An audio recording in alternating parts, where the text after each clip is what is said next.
வணக்கம் நமஸ்கார் welcome to NT tax. இன்றைக்கி நம்ம என்டி டாக்ஸில் ஒரு சின்ன விஷயம் பார்க்கலாம். அதுக்கு முன்னாடி யாருக்காவது ஏதாவது சந்தேகங்கள் இருக்குது, ஏதாவது கேள்வி கேட்கணும் அப்படின்னு சொன்னால் Q&A வரைக்கும் வெயிட் பண்ணணும்னு அவசியம் இல்லை. கேளுங்க. நம்ம தான் என்டி டாக்ஸில் ஒரு கேள்விகள் ரொம்ப அவசியமாக பெரிய வீடியோ போடணும் அப்படின்னு சொன்னால் தான் நம்ம இங்கே பார்த்துறோமே. ஸோ அதனால் டெய்லி வீடியோஸில் நீங்கள் தாராளமாக கேள்வி அப்படிங்கிறத கேட்கலாம். ஸோ அதில் ஏதாவது ஒன்று பிக் பண்ணி நம்ம வீடியோவாக பார்க்கலாம். ஓகே. இப்போது நம்ம இவ்வளோ ஆன்மீக நூல் படிக்கலாம், ஆத்ம விசாரணை செய்யலாம், தென் வீடியோஸ் பார்க்கலாம் இல்லைங்களா, இதெல்லாமே இருக்கு இல்லையா. இதெல்லாம் பண்ணுறோம், ஓகே தான், பண்ணும்போது புரிய தான் செய்யும், அதுவும் ஓகே தான், ஒன்றும் பிரச்சனை இல்லை. பட்டு அது செயல்படுத்துகிறோமா அப்படிங்கிற ஒரு கேள்வி வரும்போது நிறைய நேரத்தில் நம்ம கோட்டை விட்டுறோம் அப்படிங்கிறது தான் உண்டான ஒரு பதில். எப்படின்னா, வாத்தியார் பாடம் சொல்லி தரும்போது நமக்கு எல்லாம் புரியும், இதுதானே பரவாயில்ல அப்படின்னு போயிடுவோம். பரீட்சைக்கு முன்னாடி வரைக்கும் கூட நமக்கு அது என்னமோ அது புரிஞ்ச மாதிரி தான் இருக்கும். அதெல்லாம் படிக்கணும்னு அவசியம் இல்லை, எல்லாம் புரியும், சொன்னாலே நம்ம கிராஸ் பண்ணிக்க அப்படி இப்படின்னு. பரீட்சை போய் உட்காந்துட்டு அந்த கேள்வித்தாளை பார்க்கும்பொழுது தான் நம்ம படித்தது தான் வந்திருக்கோம். ஆனால் என்ன படித்தா அது எப்படி கோர்வையாக அதை கொண்டு வரணும் அப்படிங்கிறது நமக்கு ஞாபகம் இருக்காது, மறந்து போயிடுவோம். அதுபோல் தான் நம்ம இந்த ஆன்ம முன்னேற்றம் அதற்கு உண்டான ஒரு இம்ப்ளிமெண்டேஷன் ஸ்டேஜ்னு ஒன்று இருக்குல்ல, அங்கே தப்பிடுறோம்.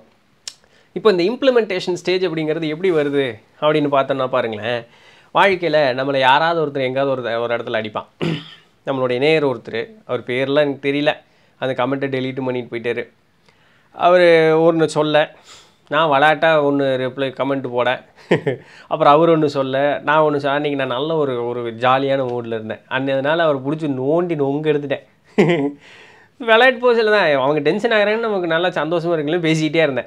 அவர் ஒரு கட்டத்தில் டென்ஷன் ஆகி கமெண்ட் டெலீட் பண்ணிட்டு போயிட்டார். அப்புறம் இன்னொருத்தர்கிட்டையும் அது மாதிரி அவர் பேசும்போது அவர்கிட்டையும் சொன்னேன், அவர் கமெண்ட் டெலீட் பண்ணல, நான் நிறுத்திட்டேன். ஓகே சரி, அவர்கிட்ட பேசுறதுல பயன் இல்லை அப்படிங்கிறனால நிறுத்திட்டேன்.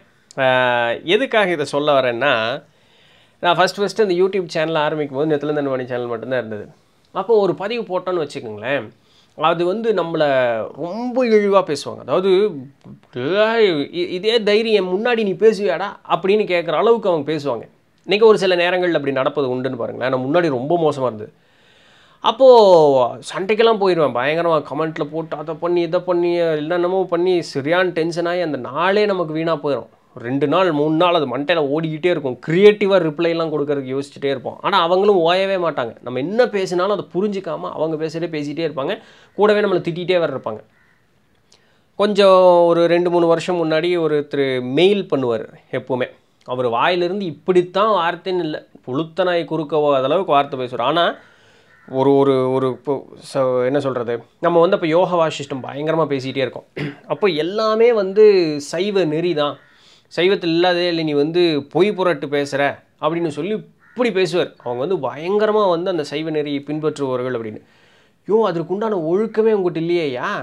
இப்போ என்னென்னா, இதுபோல் இருக்கக்கூடியவர்கள் சைவ நெறிக்கே ஒரு களங்கம் ஏற்படுத்தக்கூடிய ஆட்கள். அவங்களுடைய பற்று மதியை இழக்க வச்சிருது. அப்போ நான் உங்களுக்கு மேற்கோள் காட்டிகிட்டே இருப்பேங்க, பாருங்கள் நீங்கள் சொல்கிற கான்செப்ட் தான் இதுலேயும் சொல்லியிருக்கு, ரெண்டுமே ஒன்று தாங்க. நூல் வேறு, சொல்லப்பட்ட மொழி வேறையாக இருக்கலாமா இருக்கும், சொன்ன ஆள் வேறையாக இருக்கலாமா, செய்தி ஒன்று தான். இப்போ செய்தி தான் நமக்கு முக்கியம். நான் செய்வ நூல் அன்றைக்கி படிக்கலை, இன்றைக்கி படிக்கிறோம், அன்றைக்கி படிக்கலை, படிச்சுட்டு சொல்கிறேங்க இப்போதைக்கு இதுதானே அப்படின்லாம் பேசியெல்லாம் பார்த்தேன். ஆனால் ஆண்ட முனியத்தில் எனக்கு அன்றைக்கெல்லாம் கோவம் வரல. அப்போது இதெல்லாம் எதுக்கு சொல்லிக்கிட்டு இருக்கேன்னு நல்லா புரிஞ்சுக்கங்க. வாழ்க்கையில் டெஸ்ட்டு எந்த ரூபத்தில் வேணாலும் வரலாம். சறுக்கணும்னு வச்சுக்கோங்களேன், திருப்பியும் டெஸ்ட்டு வைப்பாங்க. ஆனால் முன்னதை விட பாடம் இது கடினமாக இருக்கும். அந்த ஒரு டெஸ்ட்டு அதுலேயும் சேர்க்கணுன்னா அடுத்து திருப்பி வரும், கடினமாக இருக்கும். ஆனால் இந்த ஒரு டெஸ்ட்லேருந்து இன்னொரு டெஸ்ட்டுக்கு உண்டான கால அளவுங்கிறது நீட்டிச்சிக்கிட்டே போயிட்டுருக்கும். அப்படின்னா என்ன, ஆயுசை தொலைச்சிக்கிட்டே இருப்போம் ஒரு பாடம் படிக்கிறதுக்காக. நம்ம டெஸ்டினி ஆஃப் சோல்ஸில் ஒரு செய்தி ஒன்று பார்த்தோம்ல, ஒரு ஆன்மா 4000 வருஷமாக பிறந்துக்கிட்டு இருந்துதான். எதுக்கு? பொறாமைங்கிற அந்த ஒரே ஒரு குணத்திலிருந்து நீங்குவதற்கு 4000 வருஷம். அதே ஒரு ஆன்மா அந்த குழுவே, ஒரு என்டையர் சோல் குரூப்பு வெறும் 5000 வருஷத்தில் அவங்க அந்த ப்ளூ ஸ்டேஜ்னு சொல்லக்கூடிய லெவல் 4க்கே போயிட்டாங்க. உயர்ந்த நிலை ஆன்மாக்களாக அவர்கள் மாறிட்டாங்க. ஒரு என்டையர் குரூப்பே அப்படி கம்ப்ளீட்டாக அப்லிஃப்ட் ஆகிடுச்சு. அவங்க வாழ்க்கையில் சந்தித்த துன்பங்கள் எத்தனைன்னு என்னால் கற்பனை கூட பண்ணி பார்க்க முடியலங்கிறாரு டாக்டர் மைக்கேல் நியூட்டன். ஏன்னா அப்படி ஒரு ஆன்மா தான் அவர்கிட்ட வரும். அவங்கள பாஸ்ட் லைஃப் ரெக்ரெஷனில் உட்கார வைக்கும் போது அதை சொல்லுவாங்க. ஸோ நம்ம வெறும் படிக்கிறோம், கேட்குறோம், தியானம் பண்ணுறேன், மணிக்கணக்காக நான் தியானம் பண்ணுறேன், அதெல்லாம் ஒரு பயனுமே இல்லாமல் போயிடும். எப்போன்னா அந்த சூழல் வரும்பொழுது அந்த சூழலில் சறுக்கிட்டோன்னு வச்சுக்கோங்களேன், அந்த அந்த இவ்வளவு நாள் முன்னே செஞ்ச எல்லா காரியத்திற்கும் பயனற்ற காரியமாக போயிடும். முன்னாடி ஒரு இது பார்த்தோம்ல, ஒரு முனிவர் சாமிகிட்ட வந்து எனக்கு அமிர்தம் வேணும்னு கேட்பார். இந்திரனை அனுப்பி அந்த என்ன சொல்கிறது ரொம்ப கந்தலாடையோட, நம்ம தான் சாதி வேற்றுமை பார்க்கக்கூடிய ஆட்கள் தானே. ஸோ அந்த மாதிரி அந்த ஒரு மாதிரி கீழ் சாதிக்காரன் நம்ம ஒரு வரையறை வச்சுருக்கோம் பாருங்கள். அந்த மாதிரி இருக்கக்கூடிய ஒரு உருவ தோற்றத்தில் வந்து அமிர்தத்தை கொண்டு வந்து கொடுப்பாங்க. இந்த முனிவர் என்ன பண்ணுறது, அதெல்லாம் வேண்டாம் ஓடி போயிரு அப்படின்றவர். அப்போ திருப்பியும் நீ வந்து எனக்கு கொடுன்னு கேட்டோன்னே சாமியை முன்னாடி நான் உனக்கு வந்து அமிர்தத்தை கொடுத்தேன், நீ என்ன பெரிய முனிவர் நீ, ஆனால் உனக்கு இப்படி மதி இழந்து போச்சு. பார்த்தீங்களா, அந்த இடத்துல அவருக்கு கிடைச்சது அமிர்தம், ஆனால் அவருக்கு மாற்று கிடைச்சது வெறும் தண்ணி தான். சாமி அந்த இடத்துல ஒரு பாடம் சொல்லி கொடு. திருப்பியும் சாமி வந்து அந்த மாதிரி ஒரு சூழலை ஏற்படுத்தி கொடுக்குமா? பண்ணாது. அது போனது தான். ஆனால் நம்மளை அப்படி விட மாட்டாங்க, போட்டு சாத்துவாங்க திருந்துற வரைக்கும். அப்போது அந்த படித்த அறிவு அப்படிங்கிறது தக்க சூழலில் பயன்படுத்துறதுக்கும் தெரியணும், அதற்கும் பழகணும். அப்போ பாடம் படிக்கும் பொழுதே இதை எங்கே பயன்படுத்தணும், எப்போ பயன்படுத்தணும், இந்த சூழல் வந்தால் நம்ம எப்படி எதிர்கொள்ளணுங்கிறதுக்கு உண்டானதையும் நம்ம சிந்திச்சு வச்சுக்கணும். இல்லைன்னா விழலுக்கரைத்த நீர் போல் அப்படின்னு சொல்லுவாங்களே, அது வீணாக போன தண்ணி மாதிரி, அது பயனில்லை. பாசனத்துக்கு தண்ணி போகிறேன்னு சொல்லி அதெல்லாம் களச்செடிக்கு போயிட்டு இருக்காது, பயன் இல்லாமல் போயிடும். சரிங்களா? ஸோ அந்த மாதிரி ஆயிப்போம். அந்த மாதிரி ஆயிடக்கூடாது அப்படிங்கிறக்காக இன்றைக்கி வரைக்கும் நானும் ஒரு சில இடத்துல ஜெர்க் ஆயிடுவேன்.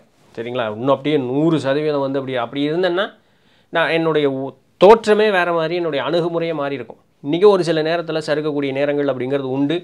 அந்த பழைய ட்ராமா அப்படின்னு இருக்கும்ல மனசுக்குள்ள, நம்மளை போட்டு இத்தனை வருஷத்தில் நம்ம போட்டு சாத்தியிருப்பாங்கள்ல, பெற்றோரோ இல்லை உற்றார் உறவினரோ இந்த சமுதாயமோ நம்மளை போட்டு டார்ச்சர் பண்ணியிருக்கும் இல்லையா. ஸோ அதனுடைய அந்த ஒரு ட்ராமா அப்படிங்கிறது ஒரு சில நேரத்தில் நம்மளை மீறி பொங்கிடும். அந்த பொங்கலை வந்து கொஞ்சம் கொஞ்சமாக குறைச்சி இன்றைக்கி ஒரு அளவுக்கு வந்து நிற்கிறோன்னு பாருங்க. அப்போது ஒரு சில நேரத்தில் அந்த பொங்கலை தான், அப்போது பொங்குனதுக்கப்புறம் இன்னும் யோசிப்பேன், என்ன தப்பு, ஏன் இப்படி பண்ணினேன். அப்போ அங்கே உட்காந்து சிந்திக்கணும், இந்த மாதிரி ஒரு சூழலா, இந்த சூழலில் நம்ம எப்படி நடந்துருந்துருக்கலாம், இதற்கு என்ன பண்ணியிருந்திருக்கலாம், இதற்கு மாற்று வழி என்னவாக இருந்திருக்கும், நம்ம இப்படி நடந்துருந்துருக்க வேண்டாமே, அப்போ நம்ம இதெல்லாம் சொன்னோமே, அப்போ இதெல்லாம் சொன்னதுக்கு அப்போ மனசு வந்து ஒத்துக்காது. அப்போ என்ன பேசணும், இப்படி தான் நான் பயிற்சி பண்ணிக்கிறேன். அப்போ என்ன பேசுகிறோம், இந்த மாதிரி ஒரு சூழல் நடந்தப்போ இப்படி ஆயிடுச்சு, அப்போ இதற்கு இதுதான் நான் பதிலாக இருந்திருக்கும், இது ஒன்றும் தவறு இல்லையே, இது தவறு இல்லைன்னு வந்து நீ சொன்னாலுமே இதை வந்து இந்த மாதிரி நீ கூட ஹேண்டில் பண்ணியிருக்கலாமே, இந்த சூழலில் நீ இப்படி ரியாக்ட் பண்ணியிருந்திருக்கணும் அப்படின்னு சொல்லக்கூடிய அவசியம் இல்லையே. அப்போ இது உன்னுடைய ஆணவத்தினுடைய வெளிப்பாடு தானே, உனக்கு அறிவு இருக்குது அப்படிங்கிறதுனுடைய ஒரு வெளிப்பாடு தானே. யாரையோ ஒருத்தரை இகழ்ந்தோ ஒருத்தரை தாழ்த்தியோ இல்லை வந்து உன்னுடைய பாயிண்ட்டை நான் ப்ரூவ் பண்ணுறேன் அப்படின்னு சொல்லியோ எத்தனையோ நேரத்தில் முட்டாள்தனமாலாம் நம்ம பேச ஆரம்பிச்சிடும். அவசரத்தில் படப்படப்பில் முட்டாள்தனமாக பேச ஆரம்பிச்சிடும். கடைசியில் அவங்க பொறுமையாக பதில் சொல்லுவாங்க, நான் இதை தானே சொன்னேன். ஒரு செகண்ட் நம்மளுக்கு இப்படி இருக்கும், ஆடாடாடாடா. அப்போது நம்ம அகம்பாவம் அந்தளவுக்கு அவசரத்தில் ஆணவம் கூடி இருக்கிறதுனுடைய இதுனா என்ன சொல்கிறாங்கன்னு கூட புரிஞ்சிக்காமல் நம்ம பதில் சொல்லக்கூடிய அந்த நிலைகளில் நம்ம போய் நின்றுவோம். இது மாதிரி தவறுகளில் செஞ்சது உண்டு. அண்ட முன்னியத்தில் இன்றைக்கி வந்து அதெல்லாம் பெருவாரியாக குறைஞ்சி போச்சு அப்படின்னு பாருங்களேன். ஆனால் யாரையும் இந்த நோண்டுறது நக்கல் பண்ணுறது அது இன்னும் குறையில, அது விளையாட்டுத்தனமாக இருக்கும். அது ஒரு நாள் என்றைக்கே சமாதி அடையும் போது சரியாக போகுமா இருக்கும் என்னவோ. ஆனால் அது கொஞ்ச நாளைக்கு வச்சுக்கிட்டே இருப்பேன், ஜாலியாக இருக்கும். பட் யாரையும் மனம் புண்படுவது போல் பேசுவது அப்படிங்கிறது கண்டிப்பாக கிடையாது. அது சின்ன வயசுலேருந்தே கிடையாது, பண்ண மாட்டேன். விளையாட்டு போல் பேசுவேன், அவ்வளோதான். இதெல்லாம் எதுக்குன்னா அந்த அந்த சூழலில் நம்ம அதை வந்து நம்ம நடந்துக்கலைன்னா நம்ம படிக்கிற பாடம் வீணுங்க இல்லையா. அதுதான் அங்கே மேட்ரு. இட் இஸ் ஓகே, நம்ம வந்து சறுக்கிடுறோம், ஒரு சில நேரங்களில் நம்மளை மீறி நம்ம அதை நடந்துக்கிறோம், விச் இஸ் ஓகே. நம்ம இன்னும் அந்த நிலையடையில விச் இஸ் ஓகே. பட் அதைவே உடனே நம்ம அது பாடமாக எடுத்துக்கிட்டு அடுத்து நல்லது ஒரு நிலைக்கு போகிறதுக்கு நம்மளை கொண்டு வந்து நிறுத்திக்கணும். அப்போ அடுத்த சூழல் நடக்கும் பொழுது டக்கு ஞாபகம் வரணும், முன்ன இப்படி தான் நடந்தது, இப்படி தான் ரியாக்ட் பண்ணேன், அப்படி நடக்கக்கூடாது இருந்தானா அதே சூழ்நிலையில் உட்காந்து நீ அலசி ஆராய்ஞ்சு பார்த்தேன், இப்போ அதே மாதிரி தான் நடக்குது, அமைதியாரு அப்படின்னு உங்கள் மூளை சொல்லணும். வித்தின் 1 செகண்ட் 2 செகண்டுக்குள்ளே நீங்கள் ப்ராசஸ் பண்ணணும். ஏன்னா அந்த 1 செகண்ட் 2 செகண்டுக்குள்ளே நீங்கள் பேச ஆரம்பிச்சிருவீங்க, ரியாக்ஷன் வந்துடும். அதுக்குள்ளே மூளை விறுவிறுன்னு வேலை செய்யணும். அப்போ தான் நம்ம அமைதியை வந்து நம்மளால் பழக முடியும். அந்த ஆணவம் அப்படிங்கிறது அப்போ தான் மட்டுப்படும். மும்மலங்களில் முதல் மலமாக நம்ம ஊட எப்பவுமே இருந்தது ஆணவ மலம். அது அப்போ தான் குறையும், கொஞ்சம் கொஞ்சமாக அப்போ தான் குறையும். அப்போ இங்கே இருக்கக்கூடிய மாயை அப்படிங்கிறது அப்போ தான் நம்மளை விட்டு போகும். கௌரவண்டா அப்படின்லாம் பேசுகிறோம் இல்லையா, அதெல்லாம் அப்போ தான் நம்மளை விட்டு போகும், பழகணும். சரிங்களா? ஸோ அதனால் இப்படி தான் நான் படிச்சுக்கிட்டு இருக்கேன்.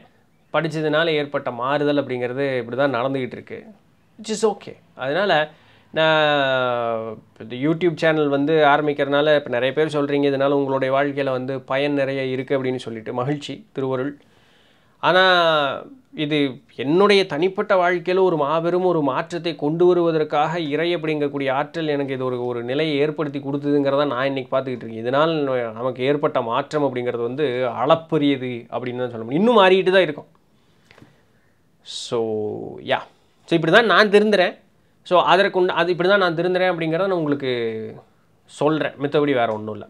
அது அவரவருடைய வாழ்க்கையில் அதை எப்படி நீங்கள் இம்ப்ளிமெண்ட் பண்ணுமோ பண்ணிக்கலாம். இது ஒன்றும் பெரிய காம்ப்ளிகேட்டட் ஃபார்முலா போட்டு யூஸ் பண்ணுற அளவுக்குலாம் ஒன்றும் கிடையாது. நான் சொன்னது தான் உங்களுடைய வாழ்க்கையில் உங்களுக்கு ஒரு மாதிரி அனுபவம் இருக்கும். எனக்கு உண்டான அனுபவம் மாதிரி உங்களுக்கு வரணும்னு அவசியம் இல்லை இல்லையா? பட் கான்செப்ட் ஒன்று தான், அவ்வளோதான். ஸோ இதை தான் இன்றைக்கி ஷேர் பண்ணணுன்னு நினச்சேன். அண்ட் யாரோ ஒருத்தங்க ஏதாவது ஒன்று சொல்கிறாங்க அப்படிங்கிறதுக்காக சும்மா அப்படி டென்ஷன் ஆகி இம்பல்சிவாலாம் ரியாக்ட் பண்ணும் அப்படிங்கக்கூடிய அவ்வளோலாம் வந்து அவ்வளோ காம்ப்ளிகேட்டடெல்லாம் வாழ்க்கை இல்லைங்க. எல்லாம் இன்றைக்கி இருக்கோம், நாளைக்கு போகிறோம். அந்த டென்ஷன் ஒரு 2-3 நாள் கழிச்சோம்னா அந்த பேய் படம் பார்க்குற மாதிரி தான். 2 நாளைக்கு இல்லை ஒரு வாரத்துக்கு நம்ம கூட பேய் சுற்றிகிட்டே இருக்கிற மாதிரி இருக்கும். ராத்திரி எந்திரிச்சு ஒன்றுக்கு போகிறதுக்கு கஷ்டமாக இருக்கும் இல்லையா?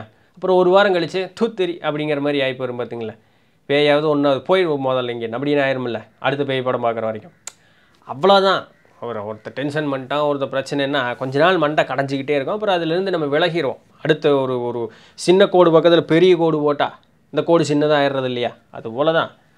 அதில் என்ன பழக என்ன ஆயிடும்னா எல்லா கோடும் சமமாகவே நமக்கு தெரிய ஆரம்பிச்சிடும். அப்புறம் கோடே தெரியாது, அவங்க பாட்டுக்கு சும்மா அப்படி இருப்பாங்க, அவ்வளோதான். அந்த மாதிரி ஆயிடும். அதுக்கு தான் பழகிட்டு இருக்கோம்.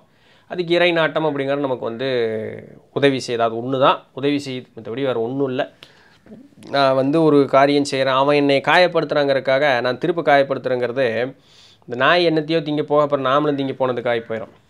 இதெல்லாம் புரிஞ்சுக்கணும். இதை சொல்கிறேங்கிறதுக்காக நான் முழுசும் திருந்திட்டேனா அப்படின்னு கேட்டால் இல்லை. இப்போ இதெல்லாம் நான் வந்து நமக்கு ஒவ்வொரு விளக்கங்களை கொண்டு அவன் தான் பண்ணுறான், தெரியாமல் பண்ணுறான், தப்பு பண்ணுறான், நீயும் ஏன் போய் அந்த காரியத்தை பண்ணாட்டி நீ பொறுத்துக்கு ஏன் அவனை பொறுத்துக்கு சொல்லக்கூடாது. ஏன்னா நான் பொறுத்தேங்கிறதுக்காக அவன் பொறுத்துக்கணும்னு அவசியம் கிடையாது. நிறைய பேர் இந்த ஒரு வேலை பண்ணுவாங்க. இப்போ ரீசெண்டாக நிறைய நான் பார்த்துக்கிட்டு இருக்கேன். முதல்ல இது பார்க்குறேங்கிறதுனுடைய உணர்வு இல்லாமல் டென்ஷன் ஆவேன். இப்போ கொஞ்சம் நான் சொல்ல ஆரம்பித்தேன். ஒரு சிலருக்கு இன்னும் சொல்கிறேன், ஒரு சில நேரத்தில் சொல்கிறதில்ல. என்னென்னா இப்படி தான் இருக்கணும், அப்படி தான் இருக்கணும். யாருக்காக அப்படி இருக்கணும்? இந்த இப்படி தான் இருக்கணும், அப்படி தான் இருக்கணும்னு சொல்கிறாங்க பார்த்தீங்களா? அவங்க மாற மாட்டாங்க, அடுத்தவங்களை மாற்றிக்கிட்டு இருப்பாங்க. அப்போ நான் கேள்வி கேட்பேன், சரி நீ சொல்கிற நான் இப்படி தான் இருக்கணும்னு, ஆனால் நான் என்ன சொல்கிறேன், இப்படி நீ இருக்கலாம்லன்னு சொல்கிறேன். அதை அவங்க ஒத்துக்க மாட்டாங்க. இப்போ நீ ஒத்துக்க மாட்டேங்கிற, அப்போ உனக்காக நான் மாறணும்னு எதிர்பார்க்குற நீ, நான் ஏதாவது ஒன்று சொன்னால் நீ நடந்துக்க மாட்டேங்கிறிய. இப்போ என் மேலே எனக்கு ஒரு பாதிப்பு, நான் நீ பண்ண மாட்டேன் அப்படி கேட்குறதுக்காக இல்லை. அங்கேருந்து என்ன ரெஸ்பான்ஸ் வருதுங்கிறது பார்க்குறதுக்காக நான் இப்படி டெஸ்ட் விட்டு பார்ப்பேன். அப்பப்போ ரெஸ்பான்ஸ் அங்கேருந்து என்ன வருதுங்கிறதுக்காக பார்ப்பேன். அவங்க என்ன பேசுவாங்கன்னு எனக்கு தெரியும். அதனால அப்படி பேசாமல் நான் விட்டுருவேன். இது என்ன குடும்பத்துக்குள்ளே நிறைய இடத்துல இது இம்ப்ளிமெண்ட் பண்ணி பார்க்கலாம். ஸோ கமெண்ட்லேயே நிறைய நேரத்தில் நிறைய பேர் வாய் போடுங்கிறதுக்கு காரணம் அதுதான். என்ன பண்ணுறாங்க, என்ன ரெஸ்பாண்ட் பண்ணுறாங்கன்னு பார்க்குறதுக்கு உண்டானது தான். சரிங்களா? இப்போ இதெல்லாம் நமக்கு ஒரு பாடம். இப்படி தான் டேட்டா சேரும் நம்மக்கிட்ட. ஸோ அப்போ இதெல்லாம் பண்ணும்பொழுது நம்ம எல்லா நேரத்துலையும் அமைதியாக இருக்கிறவன் நமக்கு நாமே சோதனை வச்சுக்கிட்டே இருக்கேன். நான் பண்ணிக்கிட்டே இருப்பேன் எப்போவுமே. இப்படி தான் திருந்த முடியும். வேறு என்ன பண்ணுறது? எல்லா நிலையிலையுமே வந்து ஏதாவது ஒன்று வரட்டும் பார்த்துக்கலான்னு இருக்க முடியுமா? ஒரு சில நேரத்தில் நம்மளாம் ஏதாவது நம்மளாம் ஒரு வினையை தேடி போகிறது தான். கொஞ்சம் பாடம் வேகமாக நடக்கட்டுமே அதுக்காக. நான் இப்படி பண்ணுறேன், அது உங்களுக்கு ஒர்க் அவுட் ஆகுமான்னு எனக்கு தெரியாது. நான் அப்பப்போ இப்படி என்னை சோதித்து பார்த்துக்கிறது உண்டு. ஸோ அப்போ தான் கொஞ்சம் வேகமாக பாடம் படிக்க முடியும் இல்லைங்களா?